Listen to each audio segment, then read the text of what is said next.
यही वो जगह थी यानी जहाँ पर इकरार से आपकी मुलाकात। वो पहली मुलाकात थी मेरी इकरार से। मैं दुबई मूव कर गई कि वहाँ दुबई में रहना जो है वो घर में मुझे बड़ा मुश्किल लगने लगा। मैं खबरें में पढ़ के इकरार को सुनती थी, जियो पे सुनती थी।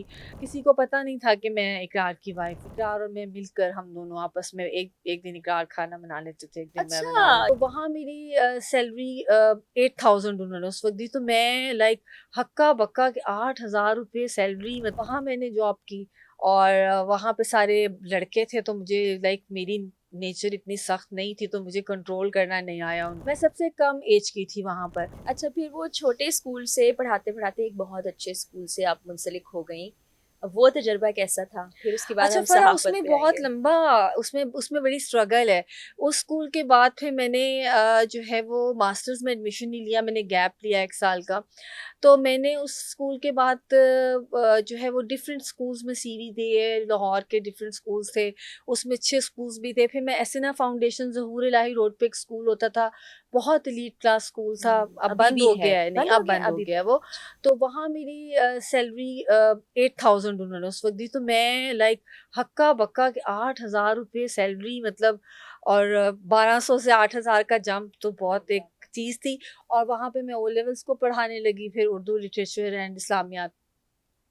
फिर वो स्कूल चूँकि कुछ उस वक़्त एलजीएस नया-नया ओपन हुआ था, तो बहुत ज़्यादा ट्रेंड था एलजीएस का, तो लोग ज़्यादा वहाँ पे मूव कर रहे थे, तो कुछ अरसे के बाद फिर मैंने वो छोड़ दिया। बल्कि वो खुद बंद होने वाला था, तो मुझे लगा कि अब हम कुछ और नया कुछ करना चाहिए। देन फिर एक और स्कूल था, कस्टम पब्लिक स्कूल, जो कस्टम का था, वहाँ मैंने जॉब की। और वहाँ पे सारे लड़के थे, तो मुझे लाइक मेरी नेचर इतनी सख्त नहीं थी, तो मुझे कंट्रोल करना नहीं आया उनको, बच्चों को ओह! बहुत बिल्कुल। मुश्किल हुआ होगा 1 फिर? साल मैंने बड़ी मुश्किल से वहाँ गुज़ारा। वेरी नेक्स्ट साथ एलजीएस 55 मेन कब आना था। तो एक दिन वैसे गुज़रते-गुज़रते मैंने अपना सीवी वहाँ पे ड्रॉप कर दिया। एंड 2 दिन के बाद मुझे वहाँ से कॉल आ गई कि आप आ जाएँ। मेरा डेमो हुआ एंड मैं सिलेक्ट हो गई, और फिर मैंने वहाँ पर जो है वो पढ़ाया। Girls literature? स्कूल था, हाँ जी, उर्दू ही पढ़ाई वहाँ भी। ओ लेवल्स को भी पढ़ाया, बाकी क्लासेस को भी पढ़ाया। तो वो बहुत, और वो मेरी ज़िंदगी का बहुत अच्छा एक्सपीरियंस था, क्योंकि वहाँ मुझे जो दोस्तें मिली, मैं सबसे कम एज की थी वहाँ पर। तो वहाँ जितनी भी टीचर्स थीं, वो मुझे बिल्कुल बच्चों की तरह लेके चलती थीं, और मतलब मशवरे, समझाना, ऐसे नहीं, ऐसे नहीं, ऐसे ज़िंदगी की हर छोटी-बड़ी बात, तौर तरीके जो हैं वो किस तरह से करना है, किस तरह से इस चीज़ को लेके चलना है, वो बड़ी अच्छे, मेरे आज तक उनके साथ दोस्ती है, मिलना-मिलाना है। हालाँकि एज में वो मेरे से बहुत बड़ी हैं, बट उस उनसे वक़्त की ताल्लुक बॉन्डिंग अच्छा है। है कि अभी तक मेरी उनके साथ बातचीत है। अच्छा, यही वो जगह थी यानी जहाँ पर इकरार से आपकी मुलाकात हाँ हुई। जी, बिल्कुल। वो किस्सा सबने सुन रखा है, लेकिन मैं चाहती हूँ एक मर्तबा फिर से याद ताज़ा हो इकरार जाए। से सच मुलाकात इस तरह हुई कि इकरार से स्कूल में डिबेटिंग कोच थे, और मैं उर्दू की टीचर थी, तो ज़ाहिर-सी बात है कि Urdu debates and Urdu teacher के दरमियान राब्ता रहता है।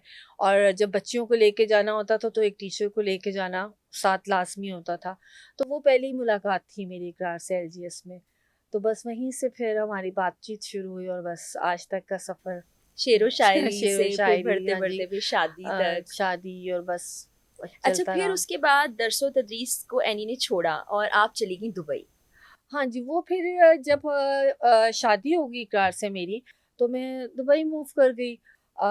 एलजीएस के साथ मैंने 2 साल काम किया। अब जब मैं दुबई गई, तो ज़ाहिर-सी बात है, मुझे तो एफए के बाद से, मतलब बीए के बाद से काम करने की आदत थी, बल्कि आप कहें कि मुझे तो क्लास 5 के बाद से काम करने की आदत थी, क्योंकि घर पे जो अम्मी के पास बच्चे आते थे ट्यूशन्स के, उनको मैं साथ-साथ, मैं भी अम्मी को हेल्प करती थी।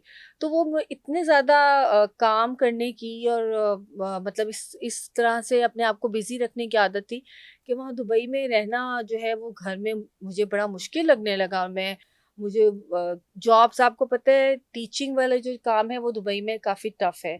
उनकी अपनी क्राइटेरियाज़ हैं, अपने उनके सर्टिफ़िकेट्स हैं जो पहले करने पड़ते हैं। तो एआरवाई में जो है वो मैंने फिर एक दिन हम सोचा कि मैं ऑडिशन देती हूँ। वो टाइम था जब आयशा बख्श जियो मूव कर रही थी। तो मैंने उसके लिए फिर पहले मैंने काफ़ी प्रैक्टिस की। खबरें मैं पढ़ के इकरार को सुनती थी, जियो पे सुनती थी। AR बादामी को सुनती थी, इकरार को सुनती थी, और शहजाद इकबाल को सुनती थी, जावेद मतीन साहब होते थे उनको सुनती थी। तो काफ़ी मतलब एक लिसनिंग जो है वो बड़ा अहम रोल प्ले करता है ना आपकी गुफ्तगू के तरीके में। उसके बाद मैंने अपना ऑडिशन दिया, बट किसी को पता नहीं था कि मैं इकरार की वाइफ हूँ। रैंडम मैंने जो है वो अपना CV सेंड किया, तारिक वसी होते थे, अभी भी हैं उनको, तो उनकी जानिब से फिर मुझे कॉल आई कि आप आके अपना ऑडिशन दें, और मेरा फर्स्ट ऑडिशन हुआ और मेरी सिलेक्शन और हो किसी गई। को ये नहीं पता था कि नहीं, इकरार आपके हस्बैंड है और नहीं, आप नहीं, उनकी नहीं, बेगम है? ये पता अच्छा। चला बहुत बाद में। वो उस वक्त जब हम लोग घर इकट्ठे जाते थे, क्योंकि हम लोग शारजा में रहते थे और ऑफिस हमारा दुबई में था।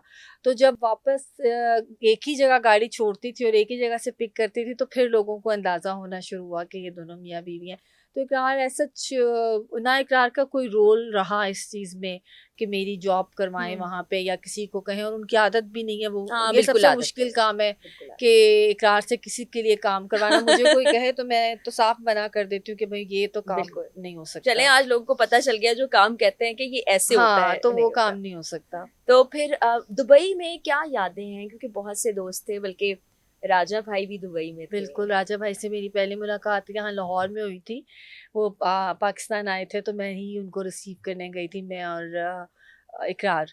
तो रहे वो हमारे साथ, और बसंत पे आए थे, बसंत उन्होंने यहाँ की। फिर हम लोग दुबई गए, तो दुबई मुझे घुमाने वाले और फिराने वाले, फिर उनका घर होता था रासुल खैमा, वहाँ लेके जाते थे वो। तो बड़ा अच्छा टाइम था, दोस्त थे सारे वहाँ पर, और बिल्कुल एक बैचलर्स लाइफ थी, कोई ज़िम्मेदारी नहीं थी किसी किस्म की।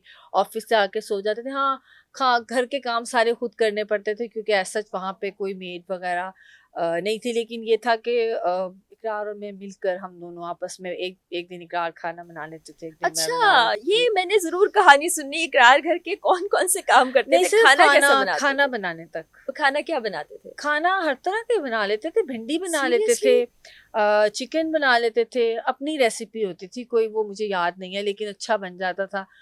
तो हम, और बल्कि जितने दोस्त होते थे, जब मैं घर पे नहीं होती थी तो पीछे से वो भी खाना बना लेते थे, और जब मैं घर पे होती थी तो मैं खाना बना अच्छा, लेते और थे। वसीम बादामी भी उसी ग्रुप में हमेशा से शामिल रहे वसीम हैं? हमेशा से हमारे तो साथ वहां रहे भी हैं, वसीम बिल्कुल। वसीम ने कभी कोई काम किया? वसीम ने कोई काम नहीं किया। वसीम को सिवाय जो है बातें करने के, बातें और बता- वो जो है वो उसको कोई उसको काम कोई उसने काम नहीं, नहीं उसने आता। ना कभी खाना बनाया, वो तो बर्तन भी नहीं उठा के रखता था। तो सो बैड वसीम। उसने कोई काम नहीं उसकी किया। कोई हाँ, राजा भाई काम, राजा करते भाई थे, करा। ग्रोसरी करते थे, नजीब भाई करते थे, खाना बनाते थे। इकरार के बहुत अच्छे दोस्त हैं, वो दुबई में ही होते हैं अभी। और एक दो दोस्त थे, वो सारे मिलजुल के हम लोग काम करते थे, सैरें करना, जाना आना। तो वो सारा मूवीज़ देखना, बहुत इंडियन मूवीज़ हमने वहाँ पे देखी हैं, बहुत यादगार मूवीज़ मैंने वहाँ पे देखी हैं। तो बड़ी अच्छी मेमोरीज हैं दुबई से। फिर दुबई से वापस फिर हम कराची। लोग कराची हुए, क्योंकि कराची। ऑफिस हमारा कराची मूव कर गया, तो फिर हम लोगों ने भी कराची में जो है वो रिहाइश इख्तियार की। और कराची आने के बाद फिर पहला आ जाया। फिर पहला आ पहला आ जाए। जाए फिर अब साहब ने पहला। कहा कि मेरा आना बनता है, लिहाजा मुझे लाया जाए। फिर तो वो तशरीफ लाए। पहलाज के आने से जिंदगी में कितनी तब्दीली आई है? बहुत खुशगवार ज़्यादा, तब्दीलियां। बहुत ज़्यादा। पहला आ जाए, लाइक आपका जो बच्चा होता है, वो मेरे ख्याल में आपकी ज़िंदगी की सबसे बड़ी खुशी होती है। आप काउंट करने बैठे और अगर आपसे कोई पूछे कि सबसे बड़ी खुशी क्या है, तो वो आपका बेबी होता है, आपका बच्चा होता है।